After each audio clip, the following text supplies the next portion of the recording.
نہیں وہ مجھے کلپ ملا آپ کا، کسی ساتھی نے مجھے بھیجا کہ آپ نے کچھ دعویٰ کیا تھا حضرت عمر رضی اللہ تعالیٰ عنہ میدان احد سے بھاگے. آپ کہتے ہیں نہیں بھاگے؟ ہاں چلیں کچھ صحابہ بھاگے ہیں، مانتے ہیں کچھ تو باقی ہیں، لیکن حضرت عمر کا وہ ہم ذکر کر رہے ہیں نا، کیونکہ اس کلپ کے اندر میرا خیال ہے آپ نے حضرت عثمان عمر بھاگا کا تھا، دعویٰ کیا تھا. عثمان بھاگا، ہیں؟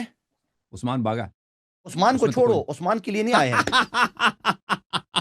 ہم حضرت عمر کے لیے آئے ہیں نا. بھائی عثمان موضوع تو اس میں طے تو کوئی ہوا. نظام نہیں ہے نا، عثمان کو تو آپ مانتے ہیں کہ بھاگا. دیکھو عثمان آپ میری بات سنو نا. کچھ صحابہ بھاگے ہیں، آپ ہاں مانتے ہیں، کچھ صحابہ بھاگے ہیں، ٹھیک ہے نا، ہاں اور اس میں ٹھیک ہے. عثمان بھاگے ہیں، وہ اس کا تو آپ انکار نہیں کر سکتے، ٹھیک ہے نا. نہیں پھر یہ ابھی آپ عثمان کی پھر بات نہیں آپ ہو رہی نا. نہیں میں بات کر حضرت رہا ہوں، عثمان میں کی ابھی بات کرتا ہوں، میں کرتا ہوں. یہ عثمان کے متعلق یہ میں بتائیں کیوں جواب نہیں دینا چاہ رہے. کہتا ہے میں نے بتایا کہ میں عثمان کے متعلق بات نہیں کروں گا. یہ کیا مطلب ہے کہ بات نہیں کریں گے؟ کیوں بات نہیں کریں گے عثمان کے متعلق؟ دیکھیں جب آپ خود مان چکے ہیں کہ جنگ سے فرار کرنا یہ فسق ہے، اور عثمان تو بالوضوف ہے، اس میں تو کوئی نزاع ہی نہیں ہے، اس میں تو آپ تضعیف نہیں لا سکتے نا کہ حدیث ضعیف ہے کچھ بھی ہے، اس میں تو شک و شکوک بھی نہیں لا سکتے، عمر کے متعلق بھی نہیں لا سکتے.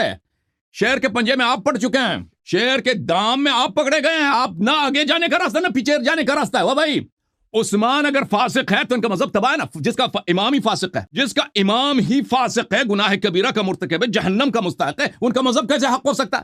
یا میں سمجھا دیں بھائی عثمان کے متعلق اپنے جواب نہ دینے کی وجہ وہ بتائیں کیا وجہ. اگر شراب پینا حرام ہے، دیکھیں شراب پینا حرام ہے تو پھر کہتے صرف عمر نے نہیں پیا، ہم ثابت کر صرف تو فلانے نے پی لیا. بھائی تو یہ کوئی بات ہوئی؟